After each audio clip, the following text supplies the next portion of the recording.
Salam alaikum, j'espère que vous allez bien. De mon côté, alhamdulillah, je remercie Dieu, j'espère de même chose. Une amie m'a posé la question, comment tu fais pour être toujours positif? Et il y a un autre qui m'a dit, j'aime bien ton mindset, j'aime bien ton mood, le fait que tu gardes toujours le côté positif des choses, le fait que tu vois toujours le bien aux gens, j'aime bien ce truc.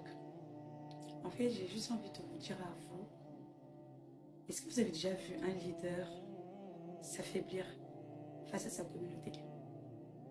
Non. Ça ne veut pas dire pour autant qu'on n'a pas des moments vulnérables. Ouais. Et toujours, je ramène tout à la spiritualité. Et je me dis toujours que chaque personne a besoin d'un repère, d'un mentor, de quelqu'un qui doit imiter. Et moi, c'est l'islam, le prophète et ses compagnons. Vous saviez que le prophète était grand.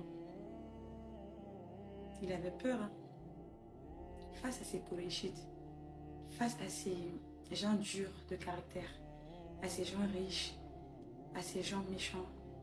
C'était dur pour lui de voir ses compagnons se faire terrasser, se faire tuer, ces femmes innocentes se faire déchirer. Il avait mal. Imaginez un seul moment que le prophète Mohammed sallallahu alayhi wa sallam s'était affaibli. Imaginez juste un moment. Il n'a jamais perdu la face devant l'ennemi. Jamais. Ce que les croyants font. Le jour, ils se lèvent pour se battre. La nuit, ils racontent c'est leur rencontre avec leur Seigneur. Ils se fortifient là-bas spirituellement. C'est les gens qui invoquent beaucoup, qui prient beaucoup, qui lisent beaucoup le Coran, qui méditent énormément et qui font beaucoup de sadaqa. Allah a dit dans le Coran, dans Surat Al-Imran, il dit, dans Ayah 139, il dit, ne vous rabaissez pas, ne vous affligez pas, alors que vous êtes les supérieurs si vous êtes des croyants. Pensez que Moussa alayhi salam n'avait pas peur? Il avait très peur, il a même dit dans le Coran, face à ce tyran de Pharaon qui a tué les innocents, les enfants qui viennent juste de naître, il les égorgeait, il était cruel. C'est l'homme le plus malheureux, le plus mal que cette terre ait connu. Imaginez, Moussa alayhi salam, sa langue qui bégayait, ce faible d'après eux. Il avait peur. S'il avait perdu la face, est-ce que sa communauté allait le suivre? Daoud, face à Goliath, c'était un tout petit, alors que Goliath, c'est un grand. Et ces croyants, ils ont Dieu avec eux. Ils deviennent forts. Ils gardent toujours la face à l'ennemi. Ils gardent toujours le côté positif. Ils peuvent pleurer à l'intérieur, dans leur sujoud. Ils peuvent souvent vouloir abandonner. Mais quand Dieu te choisit et qu'il te met devant, tu as l'obligation de te battre, de ne pas lâcher,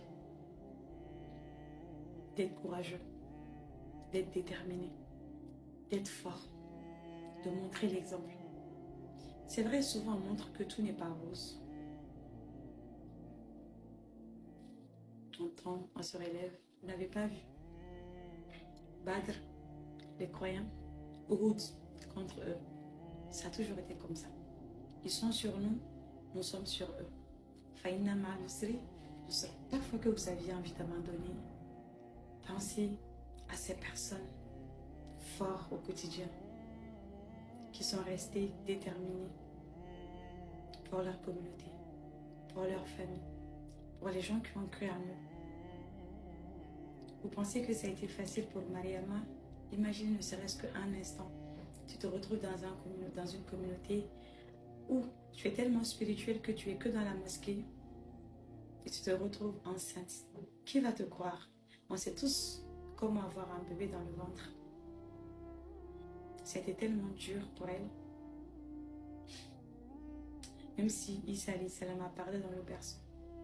Vous pensez que ça a été facile pour le prophète Mohammed sallallahu alayhi wa sallam de faire face à ses cousins, à ses cousines, à sa famille, ses proches, et de faire le choix pour élever la parole d'Allah?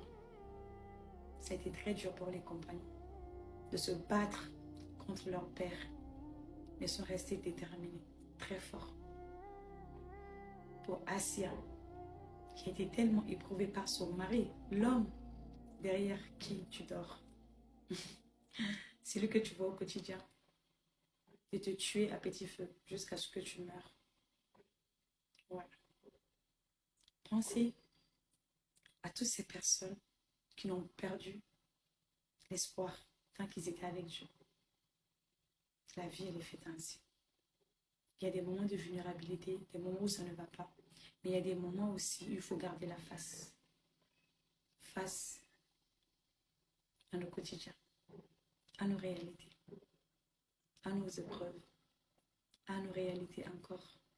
Je le répète 2 fois parce que chacun sait ce qu'il vit. Alors ne perdez jamais la face.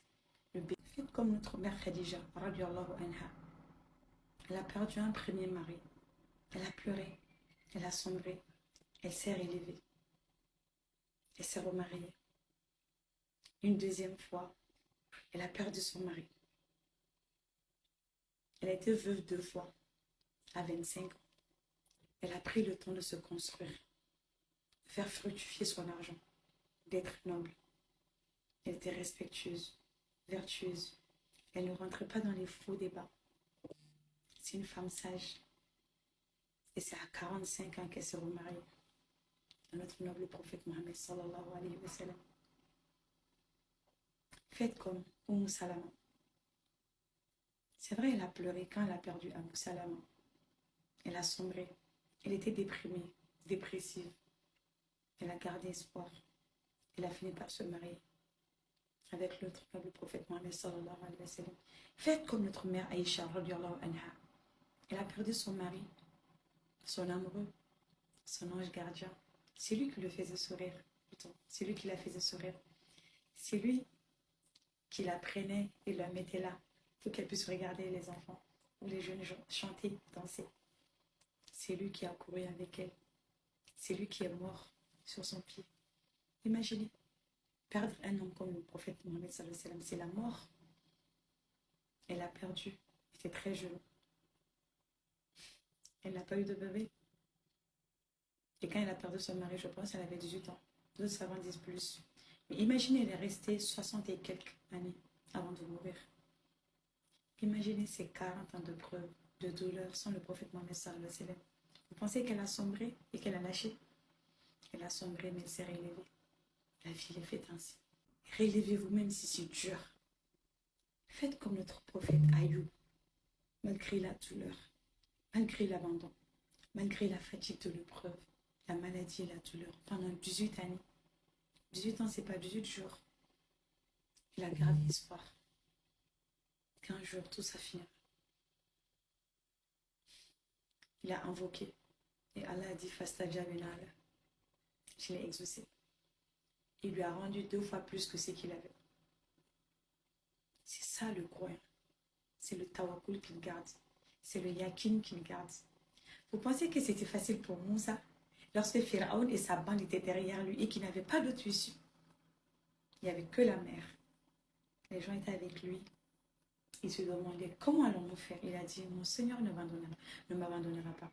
Il avait espoir. Il a gardé la certitude que Allah va lui donner une issue favorable. Faites comme Hajar lorsqu'elle a été abandonnée seule par la permission d'Allah, elle et son enfant, et qu'elle est restée dans ce désert immense, énorme, seule avec son enfant, et qu'elle criait, elle cherchait de l'aide. Lorsqu'elle a demandé à son mari, Ibrahim alayhi salam, c'est Dieu qui t'a demandé de faire ça, et qu'il a répondu oui. Elle a dit, par Allah, il ne nous laissera pas tomber. Les croyants sont toujours avec Dieu. Vous pouvez souffrir, les larmes vont couler, mais il y aura toujours une issue favorable. Gardez la face, toujours. Gardez espoir. Faites comme les prophètes, comme les compagnons, comme les bonnes personnes qui continuent, qui se battent au quotidien, qui ne lâchent pas, qui pleurent mais qui se relèvent, qui se fortifient dans la prière, dans Sadaka,